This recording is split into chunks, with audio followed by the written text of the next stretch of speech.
Hello, good evening, and welcome to the Real Estate Plate. As always, I'm your host, Nick Sakalis, coming to you live from the WGBB studios here in lovely Merrick, New York. And it's definitely a lovely night tonight, and it's been a really nice past few days. Doesn't even feel like it's February. I'm knocking on wood. I love it. I'm not complaining about it. I am extremely happy about how the weather is. I know that you have a lot of people screaming about global warming and everything like that. I say bring it on right now because I am enjoying February in New York like I've never done before. Business is going on. Nothing has taken any pause because of snowstorms. How could we complain about anything? Maybe in about 1,000 years when everything really takes effect as far as the climate conditions, it'll be a problem. But for now, I'm happy. I'm going to take it the way it is. That being said, it's been another busy week in real estate, and I hope everybody had a really good last week. I know a lot of people took off. I know I wasn't here on the radio. I was working, but at the same time, there was a lot of people that actually were taking the time off with their kids because of winter break, and I try to get as much stuff as I can in with the kids as well, even though I was still working. But you try to take advantage of the off time as much as possible. So now I'm glad everybody's back to business, in full gear. And like I said, it's been a busy week last week going to this week, not because of necessarily real estate going on. It's all the news and all the chaos happening in real estate because the war is still on between tenants and landlords. And we've gone into this to nauseum as far as what's going on with all the new laws that have gone into place. A lot of stuff is still up in limbo. We're still waiting to see that clause that was thrown in last minute by the state in regards to commissions being paid by landlords or tenants on residential units. And it's just been an ongoing thing over and over again. There's no new update that I have up to this moment from the last time we were on the air as far as that's concerned, other than a lot more politicians talking and giving their ridiculous type of logic. Landlords still being upset, tenants not really understanding what's going on, and it's just chaos. Hopefully we'll get things clean sooner than later, and at least defined, because that's one of the biggest problems that we're having. There's too much gray.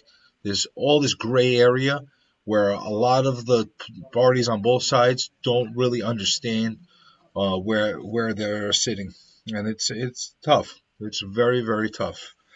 Uh, that being said, I wanted to actually go into something that I haven't really dove into in the past, and I should have given more emphasis earlier on, but I'm going to give that emphasis now. I've talked about curb appeal. I've talked about visually aesthetics and way a place is presented as far as the residential market's concerned, but I never really jumped into it from the commercial perspective of it. And I don't think I've ever really heard anybody really putting much of a real emphasis and helping sometimes landlords understand what really is necessary in order to, one, keep the upkeep of the place proper and maintained, and two, how to be able to attract that better tenant base or perhaps the better buyer that's going to be purchasing their property. So I'm going to dive into a couple things from a couple of different scenarios with different types of structures, and I'll start off with the apartment buildings. One of the biggest things that I see that is a form of neglect through apartment buildings, and it's actually one of the really simple things that people could do, is one, keep the halls clean. Now, I understand a lot of times you have landlords that don't necessarily aren't there all the time, and maybe the building is not big enough to have a live-in type of super, or one that's there every day. So in those kind of situations, you at the very least should at least have a contract with the cleaning company to go in there a couple times a week at the minimum, just to keep the place in order. Mop the halls, clean any garbage that's on the floor, that kind of stuff. More than likely, you'll probably have a super, especially on the units that are a little larger, that would be taking care of the garbage and snow and all that stuff. Their responsibility should also cover cleaning up the halls. Now, I've been mortified by some of the places I've walked into. Not because of the place itself, because sometimes you see these really nice apartment buildings, some of these old style place with a really nice plaster and great halls and tall ceilings and et cetera, and they're just being neglected to the point where it just doesn't make any sense. I've walked into a place where there was garbage lying on a part of the floor, just sitting there, and then 2 weeks later going to the same building and find that same garbage in the same spot, along with a lot more debris and crap basically thrown all over the place. It's not it's not a it's not a good thing. So if you're proposing that space to tenants, like to try to find other tenants to move into the building, you see that they're going to get turned off. So you're already bringing down the caliber and the quality of the person that you're going to be renting the place with. Because I'll tell you this much, just from the eyeball test, if you see people that are okay with a whole bunch of garbage littered and thrown all around the hall, or it looks like a mess, and they're okay with moving into the place, that should give you a red flag as far as what kind of quality tenant it is, because they don't really care about themselves. What do you think they're going to think about your property and your apartment that you're going to be renting out to them? They're not going to really care too much, and they're going to actually not take care of it. So that's one thing. The other thing is, let's say you have an inspector come in and take a look at the place. And you do have periodic inspectors that come in for the city, especially if you have a stabilized building, or if you have an inspector coming in from your insurance company to evaluate. They see that. Guess what? That gives them red flags. And they might actually start looking at it from the point of view where you may be a liability and might actually work up your premium. As crazy as that sounds, simple things like that can make the difference. The other thing is, you see peeling paint in the halls? Paint the halls. Don't let stuff chip and paint, especially if you got a pre-1978 building. Because I'll tell you this much, they're cracking down on everybody with lead right now. And if you got a building that's built before 1978, and you got chipping paint or cracked walls or plaster or whatever the case is, you better make sure that you're on top of it. Because if you're not, you're going to have a major,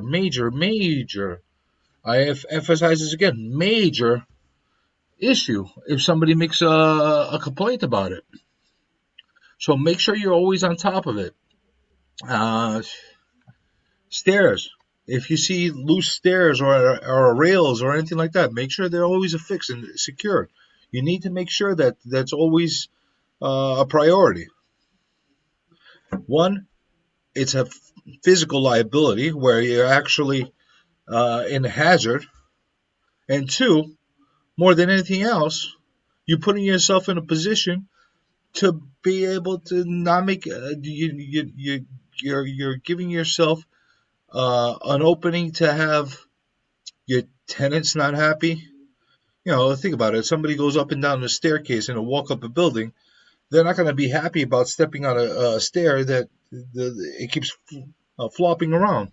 Even though they don't get hurt, they're still not going to be happy about it. You got to think about these things, and it's super important. And I don't think enough professionals in my position emphasize and point that out to the landlords.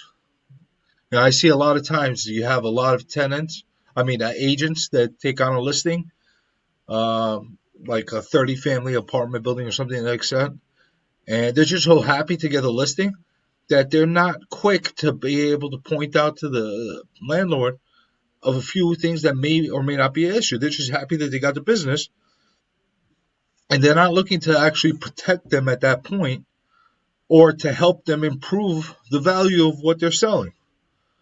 And that's super, super important. It's not only about the rent roll, it's not only about the income, it's about the whole environment and experience for that potential landlord that's going to be buying the place, or the tenants that are going to be moving into the place. You have to be very careful about it, and um, I strongly suggest that you take care of those issues. I mean, another thing that's a simple thing to do, and yes, it does cost a little bit more money, but you should definitely do that, because this is one, again, a liability issue, but it also is a visually aesthetic issue. How many times have you gone into one of these buildings that have the fire escapes going down the front of the building or the back of the building, and the fire escape looks like it's rotting? His rust is coming through the bars, chipping paint all over the place. Doesn't look like that ladder has ever been moved up or down or tried out to see if it actually still will work when you press the release.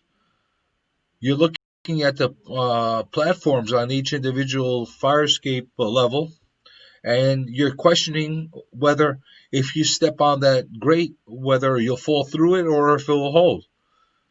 That's not a good thing. Again, it's from a liability point of view that you should definitely do that and be very careful of not having any issues, because one, your insurance is not going to like it. Two, you get a lawsuit, you're not going to like it, and your insurance is not going to like it.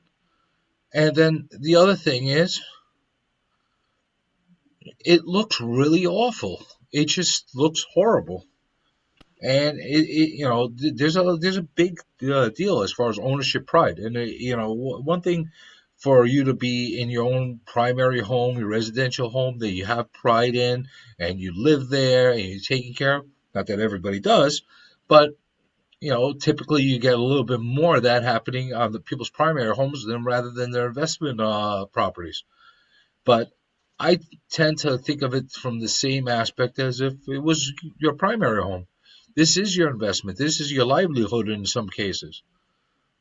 Take care of it the way you want it to take care of you financially down the line. If you don't, and you neglect it, and you don't maintain it properly, you're going to have issues.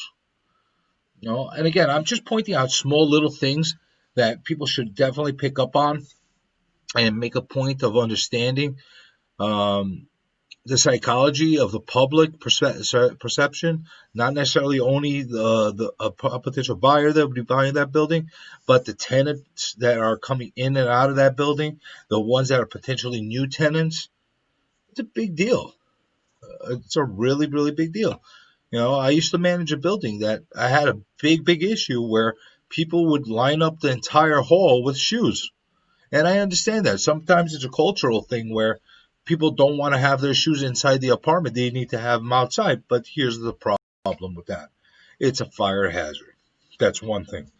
Two, it's an eyesore for potential new tenants coming into the place.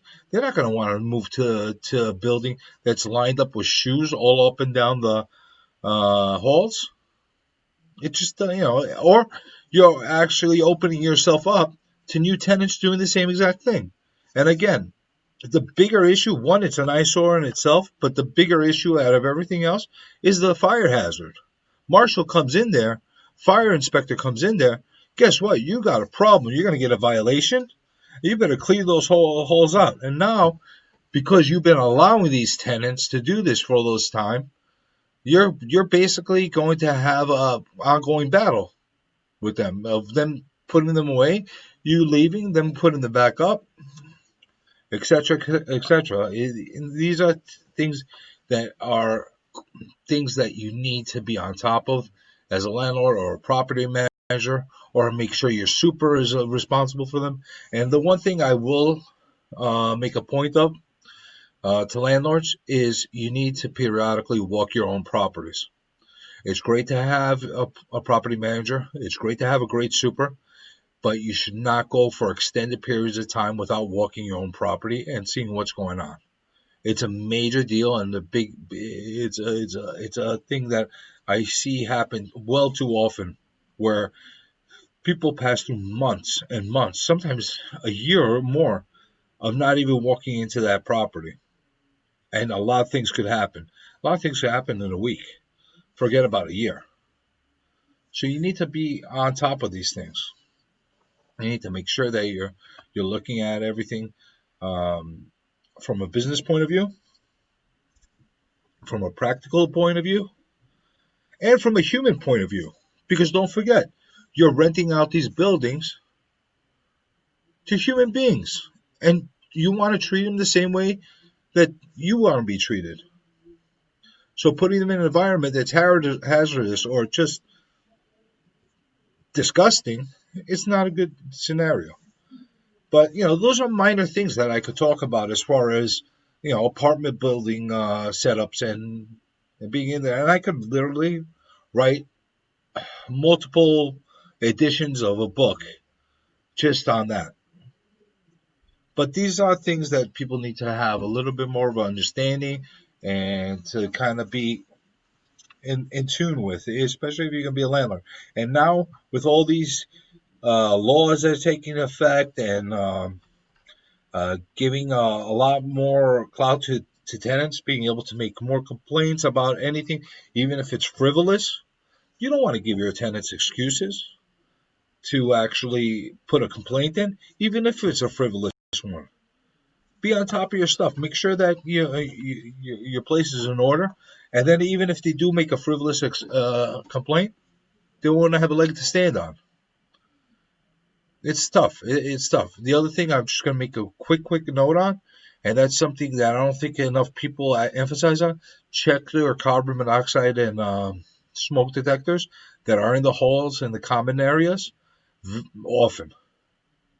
Make sure you put it on your calendar. Make sure that you are on top of it, because those things do go bad. The batteries die. If it's wired, they still go bad, and you should definitely check them out very often. I would put on my calendar to check it out, if not every quarter, every 6 months, just to be okay. It doesn't take long. Just walk through the building in the common areas, press the test button, see if it's working properly. If you don't want to even have the headache of things that possibly going out without you being notified, just put it in your system to like every 6 to 12 months to change the batteries regardless, and you'll be okay. And again, even if you're hardwired, there's always a battery backup that needs to be replaced. So you got to just be careful of that and make sure that you're on top of your stuff.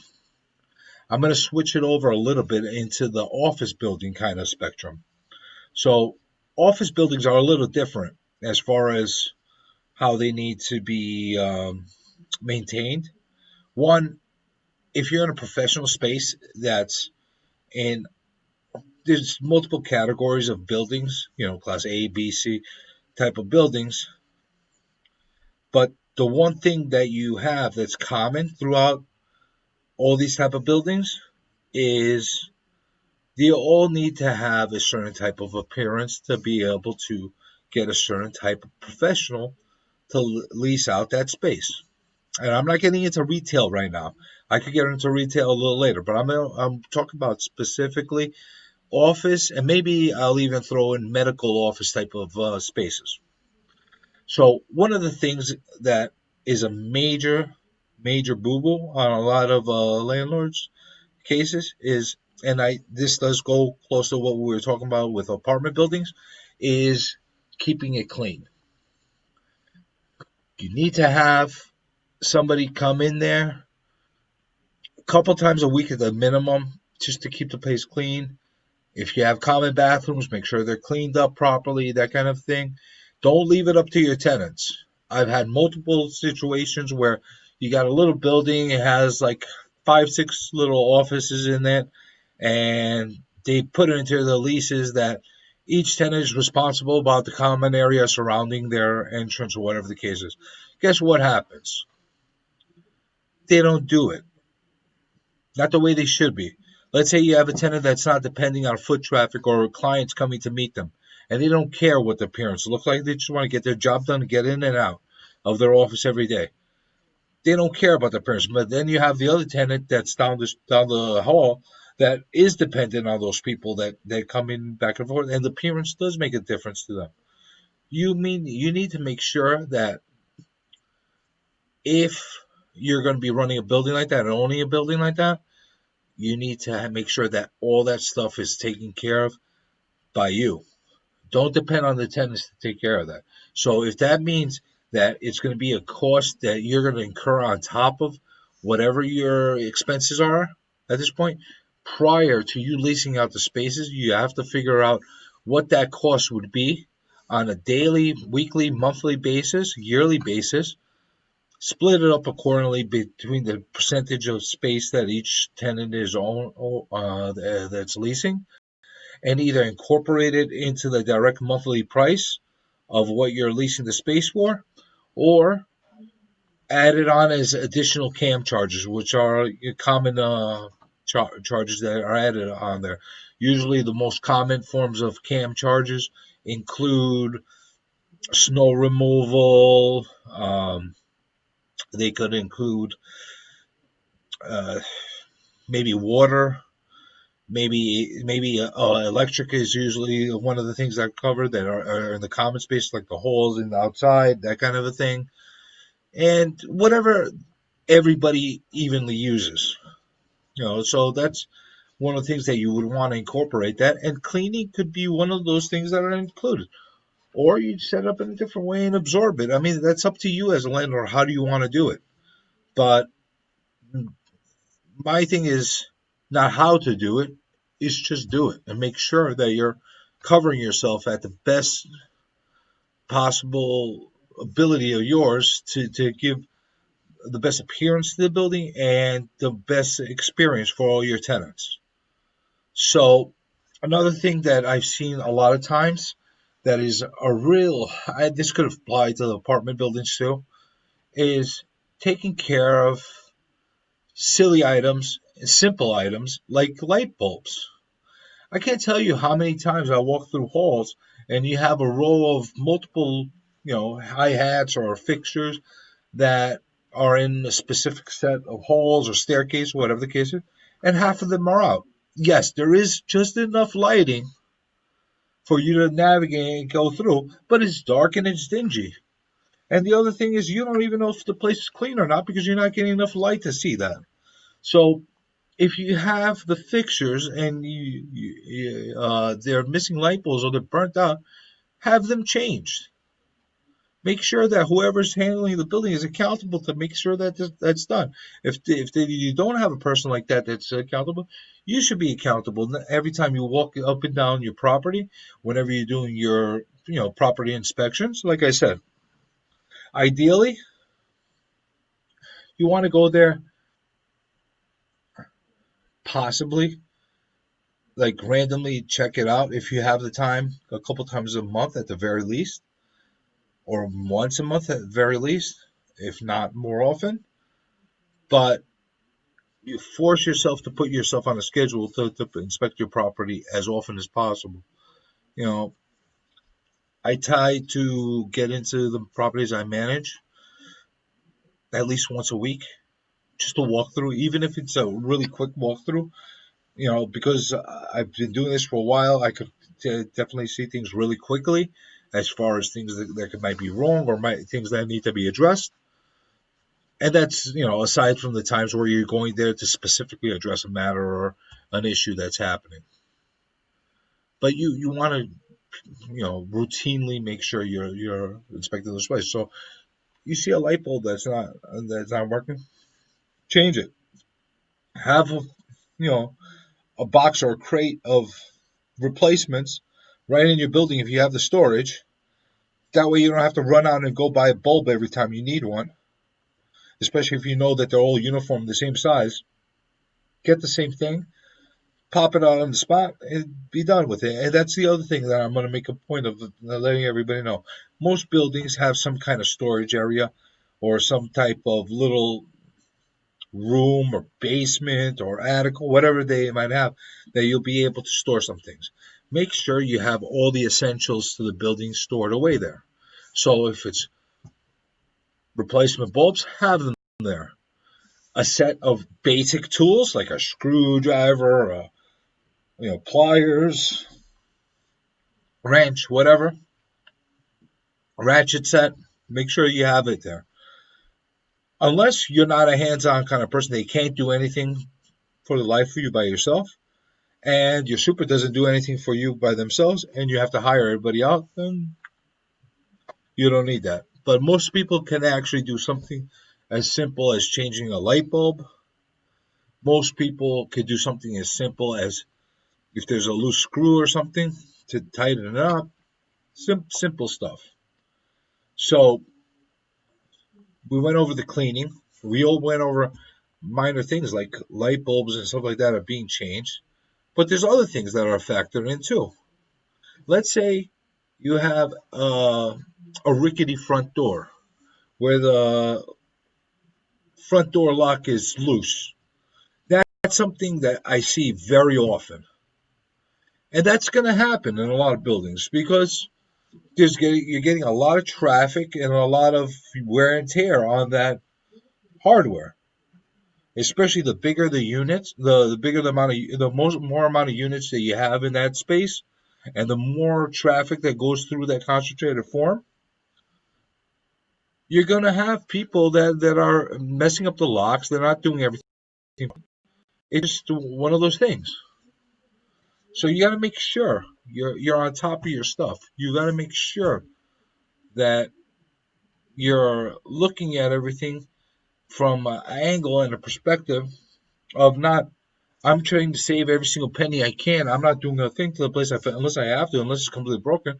Or be proactive. And if you see a rickety lock or you see a loose encasement where it's sitting in and it needs to be adjusted, or it might just be time for it to be changed, be proactive, be on top of it, and have it changed ahead of time. Because I'll tell you this much, it costs you a lot more money if you have an emergency situation and you have to get somebody instantaneously to go and fix that lock when people can't get into the building, or if they can't get it to lock at nighttime when they're closing up all their suites.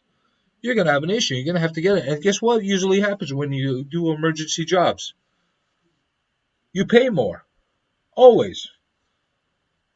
Same way if you got a leak that just busted and you have water coming all over the place in the middle of the night, and a plumber has to come in and stop that leak.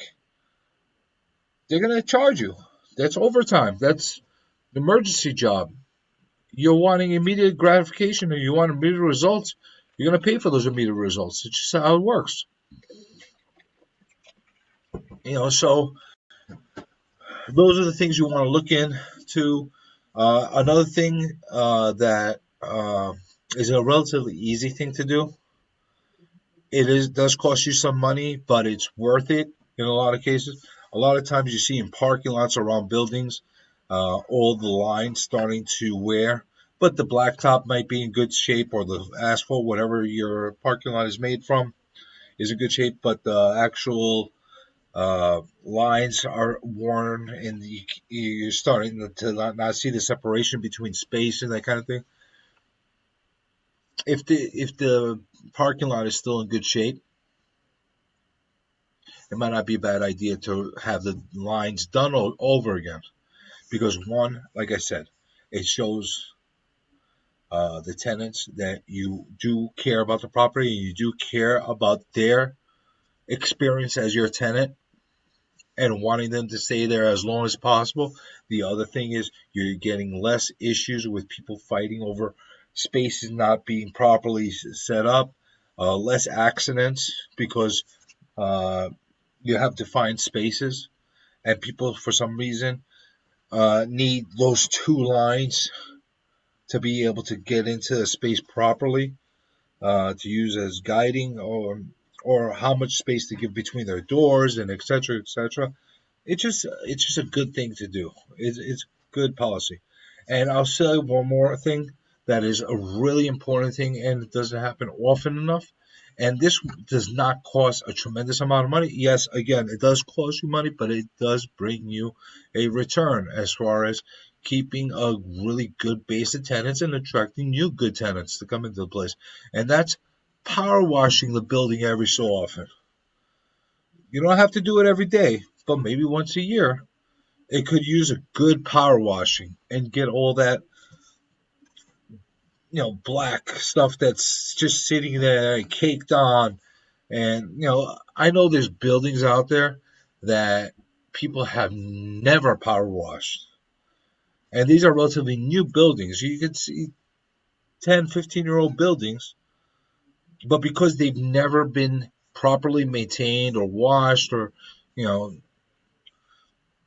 given that personal attention, they look like they've been from World War II. It's just one of those things that, it's a common thing. And that ties in with the whole cleaning. And I don't want to keep harping on that same factor and that same thing, but, it's a very simple thing. It's something that could definitely be taken care of. Now, when you go into the halls of these office buildings, a lot of times you get that very cold, not so friendly type of environment. And so for some type of office buildings, that is exactly what the tenants want, depending on what the mix of tenants you have in there are. But more than likely, people get depressed walking into those halls that are straight white walls and like almost that hotel, the hospital type of effect where all they see is white all around them and with these like funky floors that there's nothing special about them. The walls are bare and that kind of thing. And sometimes this is crazy when I see this. The doors and the frames to the suites individually are a light muted color as well. Not a good dynamic. You want to give a little bit of pop to your halls, a little bit of pop to your entrance, and maybe give it a nice inviting type of effect, whether it's wallpaper or whether it's a colored type of paint that's for the walls, or whether it's just breaking it up by putting some molding in there, or something as simple as periodically putting a few frames throughout the place of artwork or photography or something that would give the space a little bit more of an inviting feel to it, and also give you a little bit of a little bit more character to your building. That's really important. And you don't have to be super creative. You don't have to be over the top. You don't have to, go to the MoMA and find prints of like the most interesting new artists that are coming out, or the Whitney, or wherever. Or go to the Met and get replicas. You don't have to do any of that. You could do something as simple as taking a look at your landscape of where the area you're in and taking photography and blowing it up into artwork. It could be that simple. Let's say you're in a business where in a building that it's all building related type of individuals, and that's the dynamic, and that's what keeps attracting itself to your building. Maybe you go architectural on the photos. Get really nice architectural buildings or bridges or landscape skylines or whatever the case, and put that all across the wall.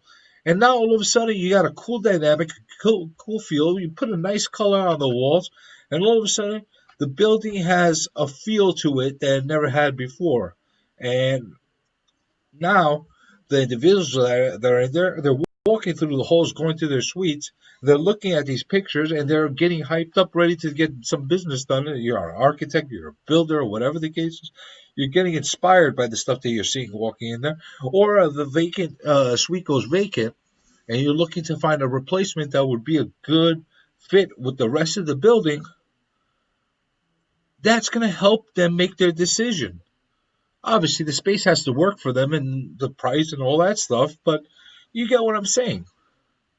It's giving that additional um, sense of pride and ownership for your building. It's giving a additional sense of understanding for your tenants. And it's a big deal. As minor as this sounds, it's a really big deal. You know, and it's not expensive to do something like what I'm saying right now. It really isn't. First of all, every few years you should be redoing, painting, or cleaning, like doing something with your halls. At least every couple of years, 3 years, 4 years, depending on how much traffic you get through the space and how much it dirties. And certain type of paints and stuff like that can be cleaned without having to redo. And if that's the case, at least clean it periodically and keep everything going that way. But you want a facelift and you want a makeover every so often to give it a little bit new life, a new feel, a new vibe to the place. And then here's the other thing: if somebody's potentially looking to purchase the place,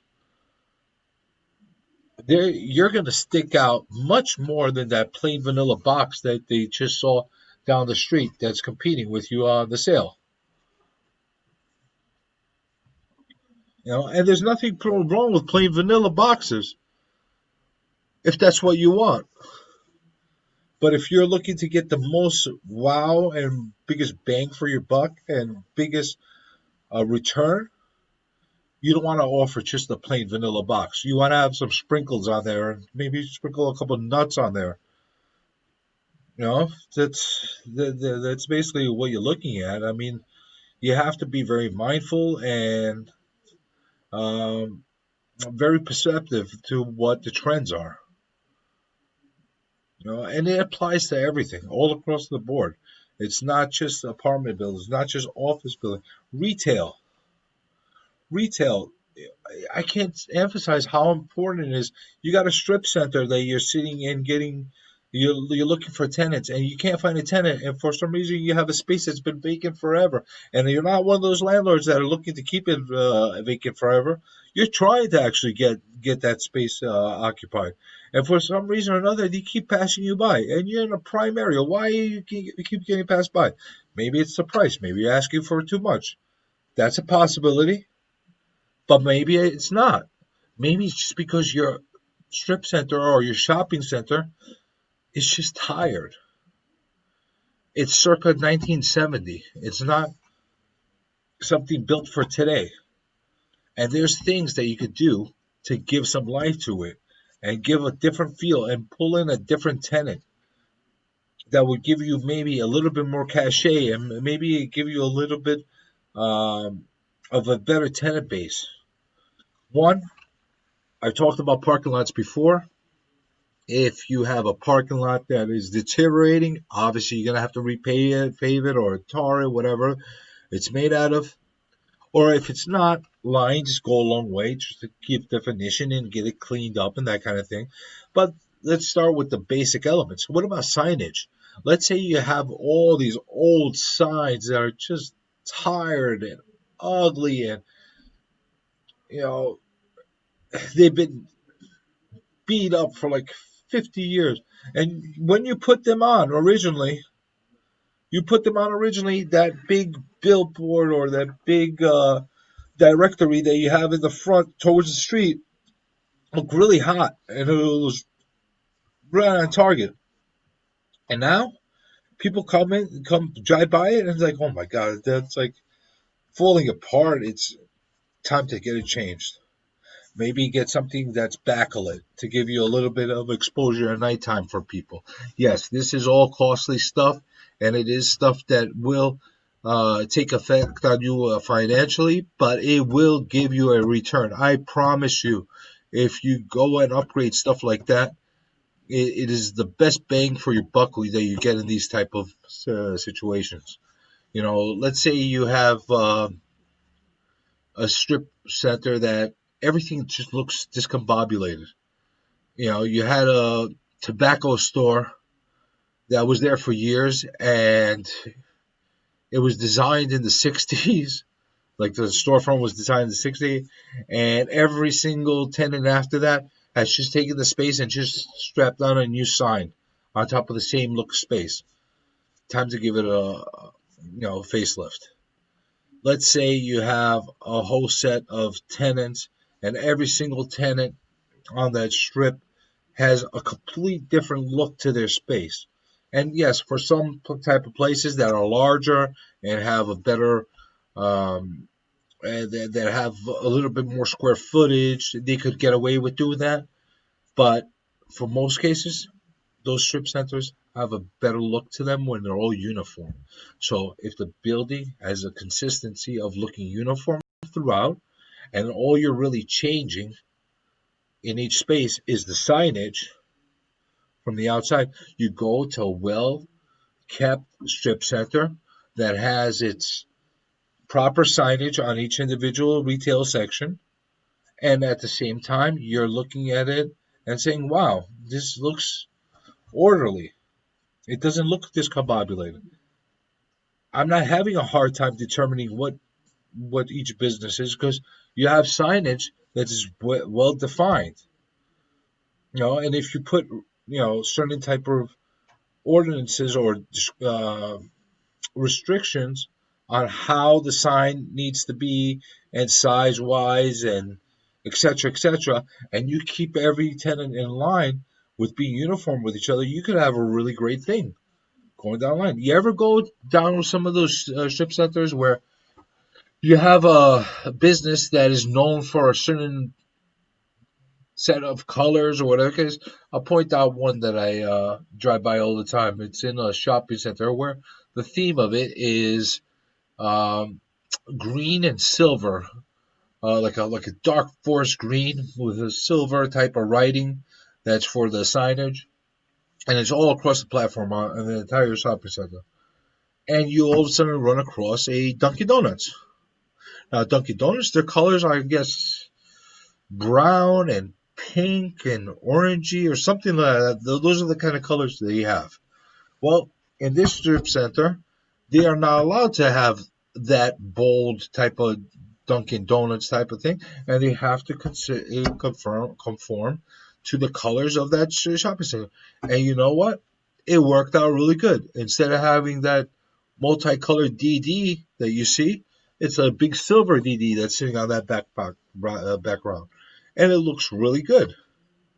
And then from their window storefront is where they give their character and people realize what it is more than anything else. But when people are driving by and all the traffic is zooming up and down the street, you see a nice uniform type of shopping center that looks orderly, and it looks like something that's very inviting and not too confusing.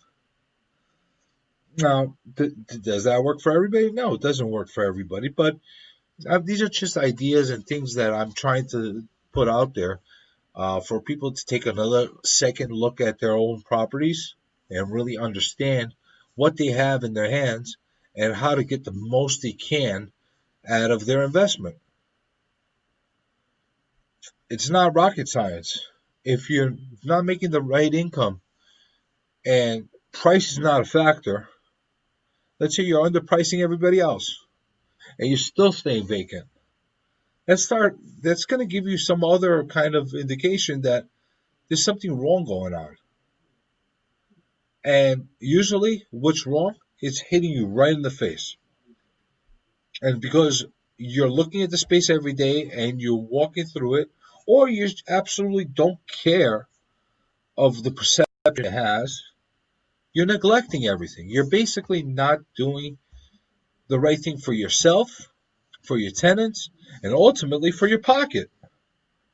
You're leaving money on the table. And that the worst thing to do ever is leave money on the table. You don't want to do that. You know, that's what we do all day for a living in my profession. We try to get as much money in our clients' pockets as possible.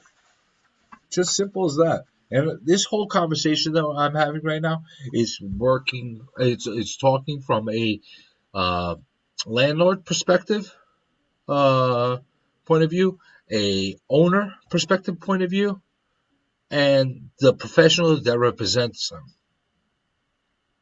So you need to be in an understanding of how that type of um, business person is wired. And over time, the more you deal with landlords, property managers, etc., you start to understand how they're wired. And when you walk through a certain type of space, whether it's an apartment building, whether it's a retail center, whether it's an office building, whether it's an industrial building, you could tell if you have the right amount of experience and you're seasoned enough, you can tell what type of landlord that is, how much respect do they have for their own properties, how much they're looking into it, and how knowledgeable they are. Without even saying one word, you can walk through that space and you'll know what you're looking at and what you're dealing with. And based on that determination, you'll be able to know how to tackle and how to present your case, or how to present a possible marketing plan to that individual or individuals. So I keep saying individual, him, her, or that kind of thing. But the truth be said, a lot of the trends have been going towards ownership groups lately. We've seen a ton of bigger buildings and bigger properties that have been bought by um, groups that are not all necessarily professionals and don't necessarily know the real estate business, but they know that real estate does bring a good amount of income and it is a viable investment. Therefore, they're willing to actually put some money out of their pocket and get involved with a group. And hopefully, that group has a true professional or somebody that's extremely knowledgeable about real estate that is spearheading it. And I'm not talking about having a group of an accountant, podiatrist, uh, what else? Let me add a deli owner, um, a pizzeria owner. Nothing wrong with any of these professions I'm talking about. But the one common thread that they all have are that they're not real estate professionals and they're not necessarily knowledgeable of how to get the most they can out of that investment. So I get a lot of that, and sometimes it's a little bit difficult to help these individuals understand what they need to do. Uh, that's something I've done and I do upon occasion where I go in for consultations with landlords or new landlords and basically give them a guideline on how to clean up their situation with their buildings and put them on a plan of what they need to do to maximize their return. But a lot of times when you have these groups, they have to go through all the growing pains first of everybody putting their 2 cents in before they come to the conclusion that they need outside help. And that's one of the things that unfortunately I see all the time. But like I was saying, usually when I walk through one of these buildings or one of these properties, I know. I know right off the bat what type of landlord investor that I'm dealing with.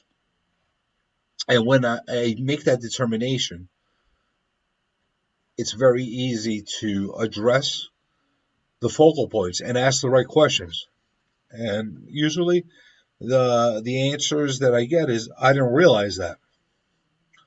And as blunt as you sometimes have to be, it, it's extremely important to be a little blunt and point out things directly. Not be rude. Don't get me wrong. I'm not saying be rude and be disrespectful to people, but straight. And tell them this is the situation. This is what you're looking at. This is why you have a constant vacancy. This is why um, people are not giving you offers. Maybe this is why they're not interested in leasing your space out. And like I said in the beginning of the show, unfortunately, this is something that I have not really talked about in the past, and shame on me. Uh, but shame on a lot of my peers as well for not really making a point of addressing this publicly and really letting people know about um, some of the challenges of uh, professional and commercial type of uh, real estate and how to basically add some value to it with relative ease, most of the time with uh, a much smaller budget than people would expect, and to be able to put some additional focus and value on the sheer visual and aesthetic of these properties. Um, just because it's commercial doesn't mean it has to be cold, and it doesn't necessarily mean that it has to be boring. We live in a world where people want to be stimulated all the time. Look at the people that are sitting on their phone and doing this all the time.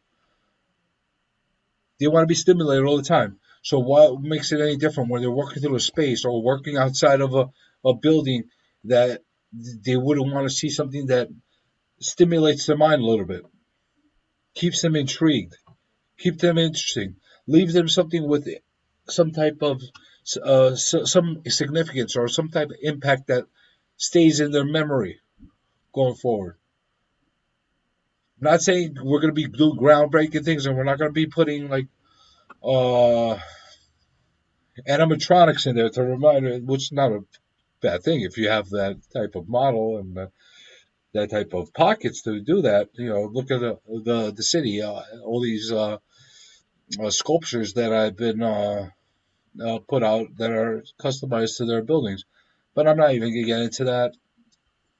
I just mean to keep it clean, memorable, different from the competing properties, and you'll leave the people with a good experience going in and out of your space. And that's all you could want, even in something as boring as a place that's office space from top to bottom, 10 floors of just insurance and accountants and engineers and whatever else you want to put in there. Yes, these are very viable and great professions, and there's no insult to those people in any way. It's not something that, it's not Disneyland. You're not getting an attraction. You're not getting people that are coming in all excited to come and enjoy your product in that fashion. So make it a pleasurable type of experience for them going through your building, and you'll be better off than not. And keep that in mind, regardless of whether you're looking to sell or lease a space, or even if you have no issue like that, your place is fully occupied all the time, and you have no intention of selling the place. Guess what happens? When you have a great building that has a great tenant base that does not want to move out, and they're all happy with the experience, eventually, guess what happens? Somebody comes and gives you an offer to purchase your place without you even putting it out there. And the better the product you have, the better that offer might be. And guess what? You might go from having no intention of selling to possibly taking an offer you can't refuse. And it happens all the time. So on that note, I am going to call it a night. As always, it's been a pleasure being with you today, just like every Monday from 6 to 7 on the Real Estate Plate. Hope everybody has a great week. I hope a lot of real estate deals happen. And I'm looking forward to being again with you next Monday. Have a great night.